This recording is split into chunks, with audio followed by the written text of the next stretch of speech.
நீங்கள் நல்லா அப்சர்வ் பண்ணிங்கன்னா ஒரு விஷயத்தை தெரிஞ்சுக்கலாம். ரீடிங் ஹேபிட் இருக்கிறவங்களுக்கும் இல்லாதவங்களுக்கும் உள்ள டிஃப்ரென்ஸ் வந்து ஈஸியாக தெரிஞ்சிடும். ஆனால் என்ன அப்படின்னா, உங்களுக்கு ரீடிங் ஹேபிட் இல்லையா விட்டுருங்க. நாமளாக ஒரு காரியத்தை செய்யணும்னு நினச்சோம் அப்படின்னா தான் நம்மளால் செய்ய முடியும். ஸோ உங்களுக்கு ரீடிங் ஹேபிட் இல்லைன்னா கூட பரவாயில்ல, டைப்ஸ் ஆஃப் ரீடிங் என்னென்னலாம் அப்படின்னு தெரிஞ்சுக்கலாம். ஓகே, மேஜர் டைப்ஸ் வந்து ஒரு 4 டைப்ஸ் இருக்குது.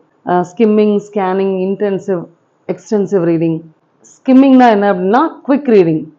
இந்த நுனிப்புல் மேய்கிறது அப்படின்னு சொல்லுவாங்க இல்லையா, இட்ஸ் ஜஸ்ட் லைக் தட். ஒரு சூப்பர்ஃபிஷியல் ரீடிங். இப்போ ஒரு விஷயத்தை வந்து நீங்கள் ஃபாஸ்ட்டாக ரீட் பண்ணுறீங்க, அதில் வந்து எவ்வளோ சீக்கிரம் அதனுடைய எசன்ஸை வந்து நம்ம எக்ஸ்ட்ராக்ட் பண்ண முடியுமோ அவ்வளோ சீக்கிரம் நம்ம எக்ஸ்ட்ராக்ட் பண்ணுறதுக்கு பேர் தான் ஸ்கிம்மிங். ஸ்கிம் அப்படின்றது வந்து மேலோட்டமான ஒரு ரீடிங் தான். அப்போது நியூஸ் பேப்பரில் நம்ம ஹெட்லைன்ஸ் மட்டும் பார்த்துட்டு இது உள்ள இவ்வளோ தான் கொடுத்துருப்பாங்க அப்படின்னு நம்ம ஹெட்லைன்ஸ் மட்டும் பார்த்துட்டு போகிறது வந்து it is a type of skimming. Plus சிலர் என்ன பண்ணுவாங்க அப்படின்னோம்னா, ஒரு பேராகிராஃப் இருக்குது, அந்த பேராகிராஃபை ரீட் பண்ணணும் அப்படின்னோம்னா ஃபர்ஸ்ட் லைன் வாசிப்பாங்க, ஃபர்ஸ்ட் சென்டென்ஸ் வாசிப்பாங்க, அப்படி சும்மா லைட்டாக அப்படி கோத்ரூ பண்ணுற மாதிரி பண்ணிட்டு லாஸ்ட் சென்டென்ஸ்க்கு வந்துடுவாங்க. அந்த ஜிஸ்ட் என்ன அப்படின்றத வந்து அவங்க கண்டுபிடிச்சிருவாங்க. ஸோ அந்த மாதிரி first line and last line read பண்ணுறது இதுவும் ஸ்கிம்மிங் தான். அப்புறம் ஒரு பேராகிராஃப் இருக்குது அப்படின்னோம்னா, இல்லை ஒரு பேசேஜ் இருக்குது அப்படின்னா கம்ப்ளீட்டாக வாசிக்காமல் இங்கேயும் அங்கேயுமா வாசிக்கிறது.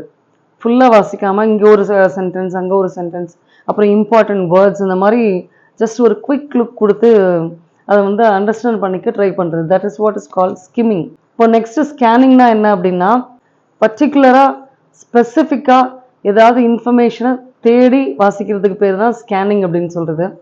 இப்போ நம்ம உடம்பே எடுத்துக்கிட்டா கூட, நம்ம உடம்புல ஏதோ ஒரு பார்ட்டில் ஒரு டிஃபெக்ட் இருக்குது அப்படின்னு சொன்னால் நம்ம அதில் என்ன ப்ராப்ளம் இருக்குதுன்னு கண்டுபிடிக்கிறதுக்காக போய் நம்ம ஸ்கேன் பண்ணுவோம். ஸோ எதுவும் ப்ராப்ளம் அப்படின்னா கூட அவ்வளோ டெஸ்ட்டும் நம்ம பண்ண போகிறதில்ல, ஸ்பெசிஃபிக்காக இதுதான் வேணும் அப்படின்னு அதை மட்டும் நம்ம ஸ்கேன் பண்ணுவோம்.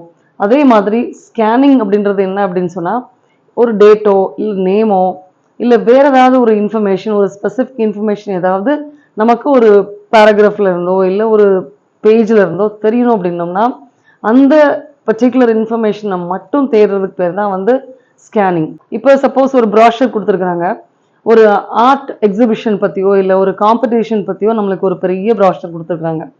அதை வந்து நீங்கள் கண்டுபிடிக்கணும், எந்த டேட்லேருந்து எந்த டேட் வரைக்கும் நடத்துகிறாங்க, என்னென்ன காம்படிஷன்ஸ் இருக்குது.